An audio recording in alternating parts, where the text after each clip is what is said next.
अभी तक तो देखो मानसून का जो नुकसान हुआ है वहीं हुआ है जहाँ पे बादल फटे हुए हैं, और कुल्लू के कुछ क्षेत्र में जो है रूट्स को हुआ है,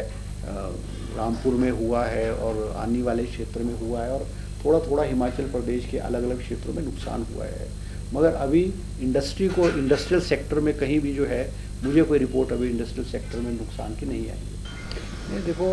हमारे जो माननीय सांसद है कंगना रनौत जी, वो कल रामपुर क्षेत्र में और कुल्लू के कुछ क्षेत्र में गई है, और हवाई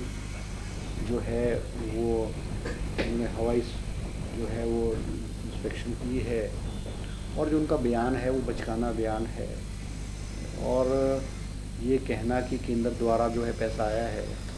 मैं स्पष्ट रूप से कह सकता हूँ कि पिछले वित्तीय वर्ष में हिमाचल प्रदेश में केंद्र सरकार द्वारा आपदा राहत में वही पैसा दिया गया है जो हिमाचल प्रदेश का हक था। उसके अलावा एक नया पैसा जो है वो ओवर एंड अबव जो हमारा हक था, उसके अलावा हिमाचल प्रदेश में कोई पैसा नहीं आया है। कुछ लोग, कुछ भारतीय जनता पार्टी के वरिष्ठ नेता प्रधानमंत्री सड़क योजना के विषय में चर्चा करते हैं कि वो पैसा आया है, या प्रधानमंत्री आवास योजना जो पंचायतों की स्कीम है उसके बारे में चर्चा करते हैं। तो ये स्कीम्स तो नॉर्मल रूटीन की स्कीम्स है, और ये हर स्टेट को जो स्कीम्स है,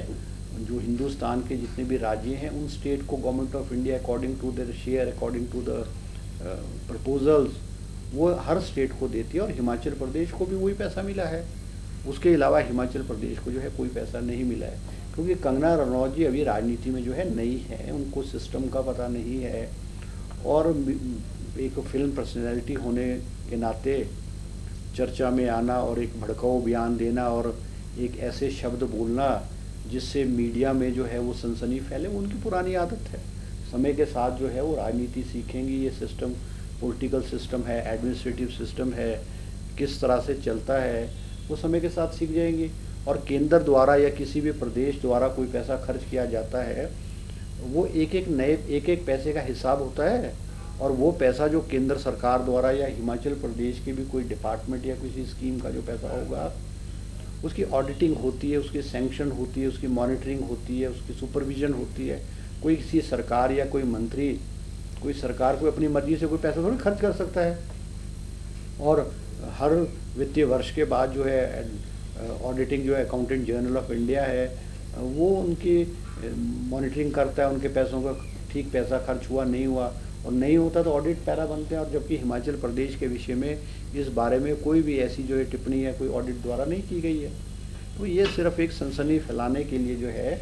और अपनी प्रेजेंस शो करने के लिए कंगना जी ने ये इस तरह के बयान दिए। सर मानसून नहीं, अभी तो मैं गया था, मैं तो मेरा मकसद था हिमाचल प्रदेश में जो बॉर्डर एरियाज़ हैं वहाँ पे जो इलीगल माइनिंग है उसको रोका जाए, और हमने सरकार को और डिस्ट्रिक्ट एडमिनिस्ट्रेशन को सख्त आदेश दिए हैं, चाहे BBND एरिया है, चाहे ऊना है, चाहे कांगड़ा के बॉर्डर एरियाज़ है, चाहे सिरमौर के एरियाज़ है, वहाँ पे सख्ती से निपटा जाए इलीगल माइनिंग के लिए। चाहे किसी भी ओहदे पे बैठे हुए लोग हैं उनके खिलाफ उचित कार्रवाई की जाए। और मैंने खुद भी और मुख्यमंत्री के मुझे आदेश थे कि कोई पॉलिटिकल इंटरफेरेंस नहीं की जाएगी, और मैंने एडमिनिस्ट्रेशन को स्पष्ट रूप से कहा है कि ये आदेश मुख्यमंत्री के हैं, चाहे सत्ता पक्ष के लोग चाहे विपक्ष के लोग जो कुर्सियों पे बैठे हैं उनकी बात को ना माना जाए, और जो गलत काम करता है, इलीगल काम करता है, उसके खिलाफ अकॉर्डिंग टू द लॉ सख्त एक्शन लिया जाए।